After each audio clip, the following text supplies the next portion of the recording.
Hello team CSR, welcome to Logical Law series. This is your CSR. Today I will be discussing the concept of holding company and a subsidiary company. This concept is important because recently there are done so many amendments to the concept of holding company as well as the subsidiary company. So I will be discussing the amendments till the date of 7th May 2018.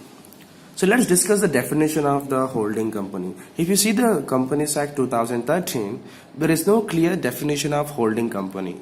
Instead of defining the holding company, they are defining the subsidiary company. They simply says holding company means it's a company in relation to which one or more companies are subsidiary companies. Now we should understand what is subsidiary companies. Bacho, a company is considered as a subsidiary company if that company controls the composition of board of directors of the subsidiary company. If X company, if you take holding company as the X company, if it controls the composition of directors of the Y company, that is subsidiary company, it is considered as a holding company. Sir, what do you mean by controlling the composition, sir? Control means the power to appoint or remove all or majority of the directors of the subsidiary company. If X company has the right to appoint all the directors of subsidiary company, that is Y company, or majority of directors of the Y company, in that case X is considered as the holding company, Y is considered as a subsidiary company. Let's take an example. For example,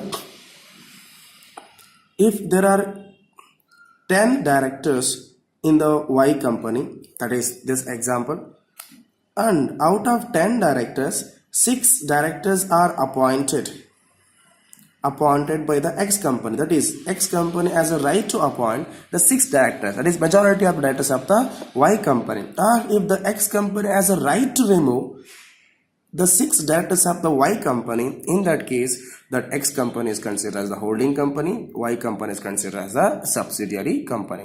This power to appoint the board of directors or remove the directors can be exercised either by an agreement between the X company and the Y company or through the shareholding requirements. This is the first condition, bacho.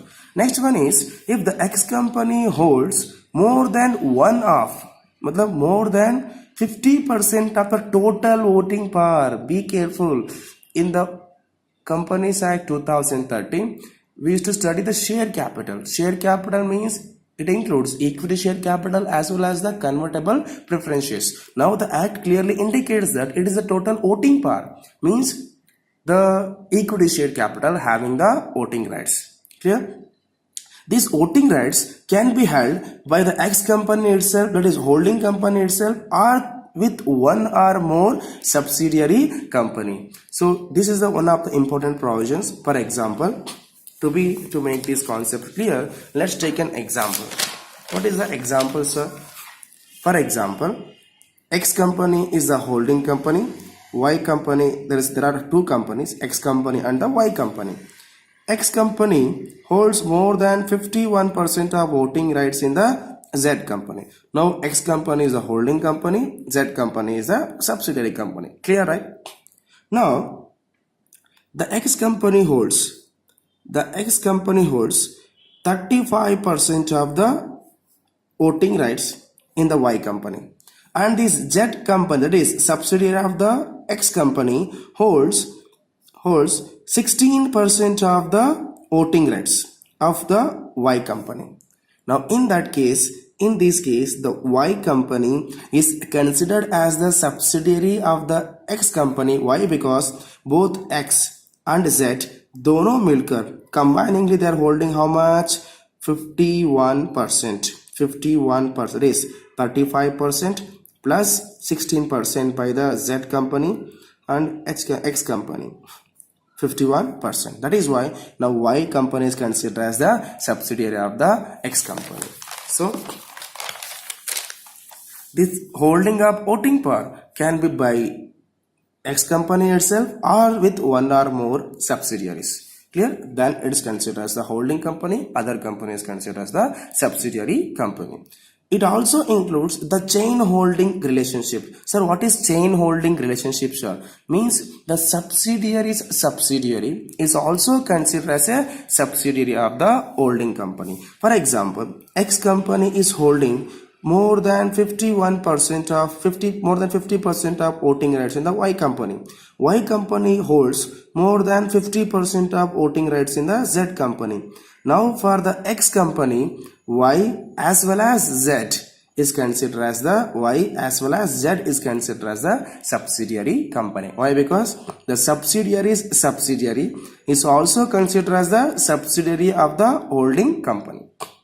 Clear, bachcho? So a company becomes a subsidiary company in any of these three conditions. It is R condition, not UN conditions. It can be by the control and the composition of board of directors, or by voting power, or by the chain holding. For example, we have the Tata Sons, under which we have Tata Motors, TCS, and the Tata Steel. Example. Now, bachcho, the recent amendment. One of the important recent amendment is restrictions on number of layers of subsidiary. Recently, the MCA has notified that the layers of subsidiary by a company shall not exceed 2 layers. Sir, why this provision is introduced, sir? Why? Because the MCA got to know that the companies are indulging in money laundering to the one or more subsidiaries, and it is too difficult to track the disbursement of fund or infuse of capital because of the chain linking of the subsidiaries. For example, X company has subsidiary company called as Y, YZ, A, B. See, it keeps on going. X company holds shares in the Y company holds shares in the Z company holds shares in the A company, B company, C company, D company. So the vertical layers is going beyond trackable limit. So to avoid this situation, what MCA has done, they came up with a notification saying that the new company shall not start subsidiary companies, a new company or existing company from after this notification shall not have more than 2 layers of subsidiaries. What is the maximum limit? More than 2 layers of subsidiaries. So what is the rule, sir? No company shall have more than 2 layers of subsidiaries, but they are given some exception.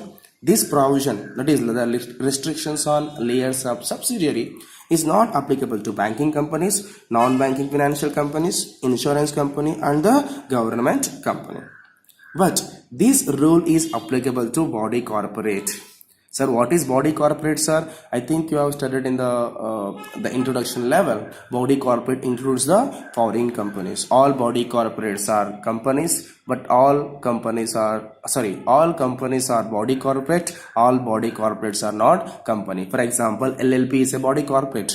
Foreign company is a body corporate, but foreign company is not a company as per the Companies Act 2013, because section number 2 clause 20 provides that company means a company incorporated under this act or any previous company law. Foreign companies are not incorporated under the Companies Act 2013 or any previous companies law. They are incorporated as per their own country's company law. That is why they are considered as the body corporate, not company as per the Companies Act 2013. So what is the restriction, sir? So no, and we have certain notes. The first one is one layer which consists of one or more wholly owned subsidiary company does not need to be taken into account. Means if the X company holds 100% of shares of the Y company is considered as the wholly owned subsidiary. For example, X company holds 100% of shares in the Y company.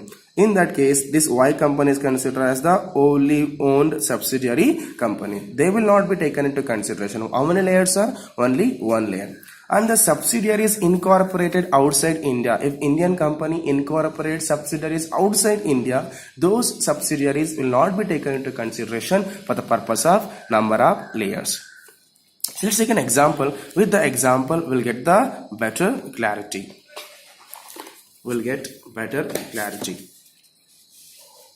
Okay, now it's clear.